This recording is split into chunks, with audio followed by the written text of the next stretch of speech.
Hi hello అండి, నమస్తే. ఎలా ఉన్నారు? అందరూ బాగుండాలి, అందరిలో నేను ఉండాలని కోరుకుంటూ నేను మీ దేవిని. Welcome back to my channel DJ daily vlog.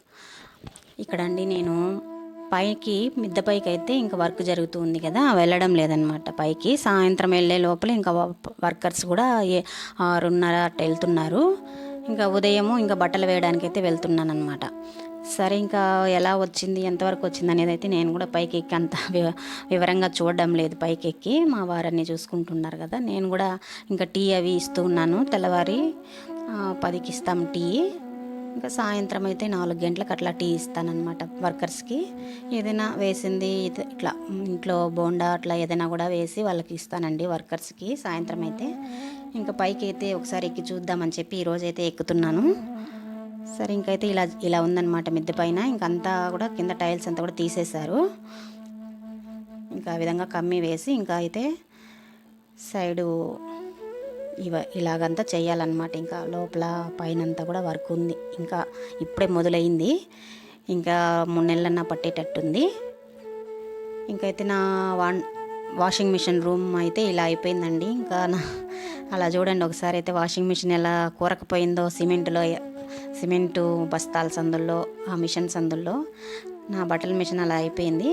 సరే, ఇంకైతే ఇంకా బట్టలు వేసుకోవాలి రోజు. ఇంకా మొన్నటి దాకా వాన కూడా వచ్చింది, ఇక్కడంతా కూడా వర్షం వచ్చింది. పాపము విజయవాడ నగరం అయితే చాలా బాధ అయిపోతుంది. అలా జరుగుతుంది, వార్తల్లో చూస్తూ ఉంటాం ప్రతిరోజు. వార్తలు నైట్లో 9కి అంతా చూస్తాం మేము. చాలా బాధ అనిపిస్తుంది అక్కడ అలా జరగడము తుఫాను వల్ల. ఇంకా ఈ విధంగా అయితే ఇట్లా పిల్లలకి ఇంకా షూలంతా కూడా నాకు ఆరబెట్టుకోవడానికి ఇబ్బంది అనిపించి ఇంకా అలా టబ్బులు అయితే వేసేసి ఉతికి ఎండబెడుతున్నాను అనమాట. ఎండ అయితే వస్తూ ఉంది మెల్లిమెల్లిగా.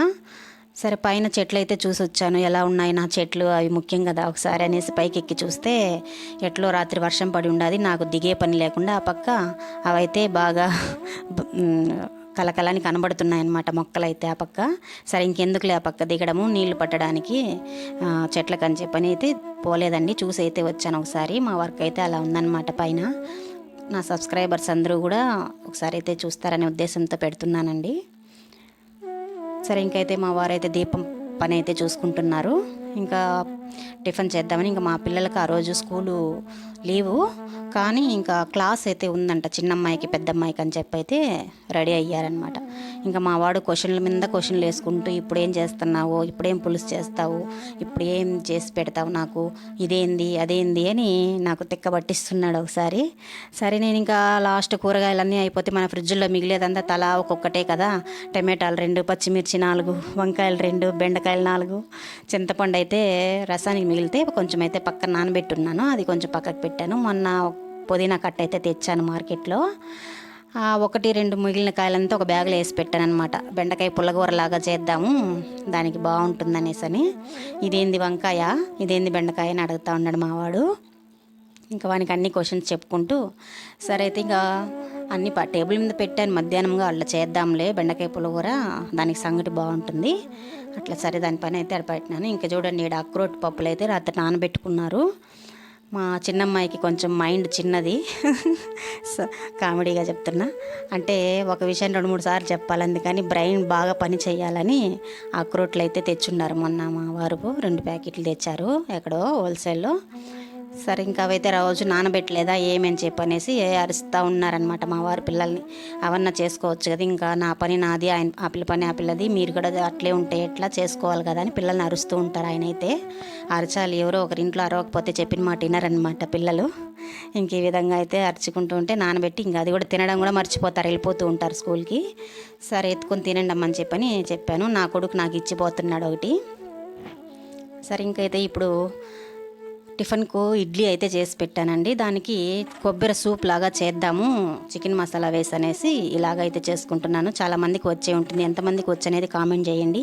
నేను చేసింది కరెక్టా కాదా అని కూడా కామెంట్ చేయండి. నేనైతే ఇలాగా చేస్తాను, అప్పుడప్పుడు చేసుకుంటా. సరే, తెల్లవారితో అయితే ఇంకా ఫస్ట్ అయితే కొబ్బరి ఒక చిన్న ముక్క, టమాటాలు 2, అల్లం తెల్లగడ్డ పేస్టు, ఎర్రగడ్డ 2, పచ్చిమిర్చి, కొత్తిమీర, కరివేపాకు ఇవన్నీ కూడా తీసుకున్నాను. సరే, ఇంకా ధనియాలు ఒక 2 స్పూన్లు అయితే వేసి, అన్నీ పచ్చివేలేండి, అన్నీ పచ్చివే 2 వేసి మిక్సీకి అయితే కొట్టేసి మిక్సీకి కొట్టేసి ముద్ద అయితే పక్కన పెట్టుకొని, ఇంకైతే చిన్న పాత్ర పెట్టుకొని ఇంకా సన్నగా కొంచెం కొంచెం అయితే తరిగి పెట్టుకుంటాం కదా తిరగబాతికి, అలాగ తరిగి పెట్టుకునేస్తాను. ఆయిల్ వేసేసి సోంపు ఒక స్మెల్ కోసమని సోంపు చెక్క లవంగం అయితే వేస్తాను.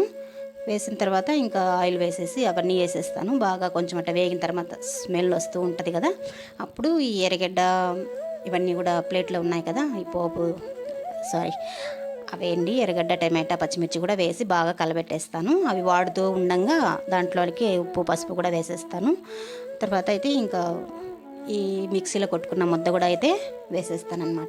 ఈ విధంగా చేసుకుంటాను. ఇంకా అది బాగా ఉడికిన తర్వాత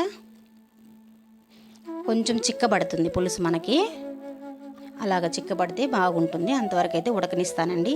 నీళ్ళైతే పై వరకు పోసేసుకుంటాను పాత్రకి. ఆ సూప్ లాగా ఉండాలి కదా మనకి, అందుకోసమని అలాగా చేస్తాను. పిల్లలకు కూడా ఇష్టంగా తింటారు అప్పుడప్పుడు. అంటే ఇది చికెన్ మసాలా, చికెన్కు కర్రీ పులుసుకు చేసే విధంగానే, కాకపోతే చికెన్ ఉండదు అంతే. ఈజీనే. ఎవరైనా టిఫిన్కి ఇలా చేసుకోవాలనుకున్నప్పుడు ఈ విధంగా చేసుకొని చూడండి, చాలా టేస్ట్గా బాగుంటుందండి. అన్నీ పచ్చివే వేసినా కూడా మనకు బాగానే ఉంటుంది. ఒకవేళ అన్నీ వాడ్ చేసి ఈ టమాటా ఎర్రగడ్డ ధనియాలు జీలకర్ర ఇవన్నీ కూడా బాగా పెనంలో వాడ్ చేసి ఆయిల్ వేసేసి కూడా మిక్సీకి వేసి ముద్ద వేసినా టేస్ట్గా ఉంటుంది. 2 విధాలుగా చేయొచ్చు అనమాట ఈ సూప్ అనేది. కొబ్బరి మసాలా సూప్ అనమాట. ఇడ్లీకి దోశకి చాలా బాగుంటుంది.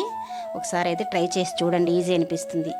అంతా గొప్పగా ఛానళ్ళు పెట్టేసి దాంట్లోనే చూసేది అవే చేస్తారు వాళ్ళు బాగా. అలాగ చేస్తేనే టేస్ట్గా ఉంటుందని ఏమీ లేదండి. మనలాంటి చిన్న ఛానల్ వాళ్ళు కూడా చాలా బాగా చేస్తారు. కాకపోతే చూపించే విధానమే సరిగా లేకపోవచ్చేమో, కానీ పక్కా కొలతలతో అన్నీ బాగుంటాయి. మా ఛానల్ కూడా కొంచెం అయితే చూడండి. నచ్చితే లైక్ చేయండి, షేర్ చేయండి, సబ్స్క్రైబ్ చేసుకోండి. ఒకసారి అయితే మేము పెట్టిన వంటలన్నీ కూడా చూడండి. దాన్ని ఏదో ఇలాంటి పులుసును కూడా హంగామాగా ఒక వింతగా ఆడంబరంగా చూపిస్తూ ఉంటారు. వాటికి కూడా వ్యూస్ వస్తూ ఉంటాయి. ఏమి అలా వస్తుంటాయి, రానివ్వండి, దానికి ఏం కాదు. కాకపోతే మాలాంటి వాళ్ళని కూడా కొంచెం ఎదగనివ్వండి మంచి మనసుతో. మీ మంచి మనసుతో ఈ విధంగా అయితే నేను చేస్తానండి వంటలు. అల్లం తెల్లగడ్డ పేస్ట్ అయితే ఇంకా ఆ నూనెలో వేద్దామని చెప్పి వేసానండి. అట్లే కూడా మిక్సీకి కూడా వేసుకోవచ్చు. నేను ఇంకా అన్నీ అందుబాటులోనే ఉన్నాయి కాబట్టి అట్లా వేస్తున్నాను. నేను ఫస్ట్ చెప్పిన ప్రాసెస్ ఏనండి, ఆ విధంగా కొలతలతో మీరు వేసుకున్నారంటే చాలా బాగా వస్తుందన్నమాట సూప్ అనేది. ఇడ్లీకి అయితే చాలా బాగుంటుంది. ఇంకైతే ఈ విధంగా మా పిల్లలు ఇంకా మా వాడైతే ఇంకా స్కూల్కి వాడికి లీవ్ అనమాట. ఆ రోజు 2 పిల్లలు స్కూల్కి వెళ్ళాలి క్లాస్కు. 10కి వెళ్తే 12:30కి వస్తారనమాట, పెద్దమ్మాయి చిన్నమ్మాయి. ఇంకా వాళ్ళకి అర్జెంటుగా చేయాలి. లీవ్ అన్నప్పుడు ఇంకా మనం కొంచెం లేటే అయిపోతుంది అనమాట. స్కూల్ ఉన్నప్పుడే తొందరగా అయ్యేది వంటలు కానీ పని కానీ. లేనప్పుడు మాత్రం కొంచెం అన్నీ లేట్ అయిపోతూ ఉంటాయి. ఏదైనా ఆ టైంకి జరగాల్సిందే అనమాట. అట్లా లేస్తేనే మనకు వర్క్ అవుతుంది. తొందరగా లేస్తేనే, తొందరగా చేస్తేనే భిన్న అయిపోతుంది. ఆ విధంగా నేనైతే ఇంకా లాస్ట్లో తగినంత ఫస్ట్ పచ్చిమిర్చి వేస్తాం కదా, 2 స్పూన్లు కారం అయితే వేసుకుంటే సరిపోతుందండి. ఉప్పు తగినంత వేసుకుంటే సరిపోతుంది అంతే. మనం ఎక్కువ కారం ఎక్కువ వేసేసుకొని చేస్తే మన పిల్లలు తినరు. కొంచెం లిమిట్గా ఆ కారం అయితే తక్కువలో వేసుకోవాలి. మళ్ళీ లాస్ట్లో చికెన్ మసాలా 1 స్పూన్ వేసేస్తామంటే బాగుంటుంది. నేను ఇంకా ఆ విధంగా అయితే బాక్స్లో పెట్టుకొని పేపర్ కూడా కట్ చేసి పెట్టుకొని ఉంటాను. నేను పిల్లల అడావిళ్ళలో మర్చిపోతూ ఉంటానని. అట్లా గరం మసాలా అయితే అప్పుడు ఒక ఫంక్షన్ జరిగింది ఇంట్లో, అప్పుడు మిగిలిపోయాయండి 3 ప్యాకెట్లు. సరేనే అది వాడుకుంటూ ఉన్నా ఫ్రిడ్జ్లో పెట్టి. ఇంకా కొంచెం అయితే వాడుకుంటున్నాను. గరం మసాలా కూడా కొట్టి పెట్టుకునేదాన్ని ఇంతకుముందు. సరే ఇవి అయిపోతే మళ్ళీ చేద్దాంలేని ఉద్దేశంతో అట్లా చేస్తున్నాను అనమాట. సరిగ్గా ఇలాగ చేసుకొని ఈ విధంగా అయితే బాగా పాత్రలోకి వేసేయాలి. నీళ్ళు కూడా కడిగి వేసుకోవాలండి మిక్సీ జార్లో. మనకు అప్పుడే కదా దాంట్లో ఉండే మసాలా అంతా కూడా పాత్రలోకి వస్తుంది, లేదంటే అంత వేస్ట్ అవుతుంది కదా. నేనైతే అలానే చేస్తాను. అవన్నీ కొంతమంది చూపించరు, అలాగా సింపుల్గా అలా చేసేస్తూ చూపిస్తూ ఉంటారు. చాలా బాగానే చూపిస్తారు, కానీ వాళ్ళకంతా కూడా వ్యూస్ ఎక్కువ వస్తూ ఉంటాయి వేళల్లో. మా ఛానల్ కూడా చూడండి, కొంచెం బాగానే ఉంటుంది. కష్టపడి బాగానే తీస్తున్నాం కూడా వీడియోసు. ఇంకైతే ఈ విధంగా చేస్తానండి నేనైతే. మా పిల్లలు ఇష్టంగా అయితే తింటారు. అప్పుడప్పుడు ఇలా చేస్తూ ఉంటా, కానీ వీడియో పెట్టింది లేదు నేను అనమాట. ఇది ఇప్పుడే పెడుతున్నా. ఒకసారి అయితే ఇది నచ్చితే లైక్ చేయండి. ఇంకైతే మా వాడు స్కూల్కి వెళితేనే నేను ఏదైనా వంటలు చేస్తే టేస్ట్ కూడా చూడనండి, కరెక్ట్గా వేసేస్తూ ఉంటా. పిల్లలు ఇంట్లో ఉంటే వంట చేస్తే ఏం వేసానో ఏం వేయలేదో అని మర్చిపోతూ ఉంటా. నేను అలాగ చేతిలో వేసి టేస్ట్ అయితే చూస్తాను. మీరు కూడా అంతేనా? స్పూన్తో కూడా అయితే చూస్తూ ఉంటా అప్పుడప్పుడు టేస్ట్ అయితే వంటలు చేసేప్పుడు. ఒక్కోసారి చూడను, అసలు మామూలుగా చూడను, అన్నీ కరెక్ట్గా సరిపోతూ ఉంటాయి. మా వాడు ఉంటే నేను ఏం వేసాను, ఉప్పు కారం ఎక్కువ వేసానా తక్కువ వేసానా అని మర్చిపోతానమాట. వాగుతూ ఉంటాడనమాట మా చిన్నోడు జ్ఞానేష్. అట్లా ఉంటుంది మా పిల్లలతో. ఈ విధంగా అయితే బాగా ఉడికిపోయాక కొంచెం చిక్కబడిపోతే సరిపోతుందండి. మరొక వీడియోతో మళ్ళీ కలుస్తాను.